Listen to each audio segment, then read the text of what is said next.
ISF পার্টির কর্ণধার আব্বাস সিদ্দিক 2021-এ উনি ফ্রন্টে এসে লড়েছিল।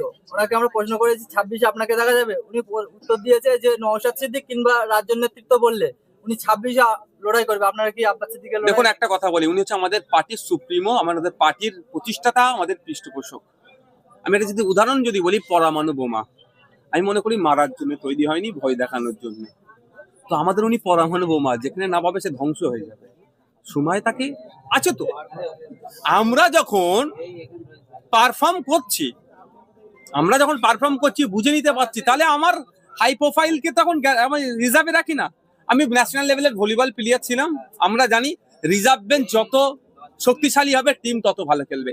আমাদের রিজার্ভে যখন পীরজাদা আব্বাস সিদ্দিকীর মতো ব্র্যান্ড আছে, আমরা তো আমাদেরকে সামলাতে পারছেন এই মমতা ব্যানার্জি, অভিষেক ব্যানার্জি, তো ভাইজানকে কি করবে সব দেখতে পাবেন। 2026-এ অনেক খেলা হবে। ভাইজান ওয়াকাব এত বড় ইস্যু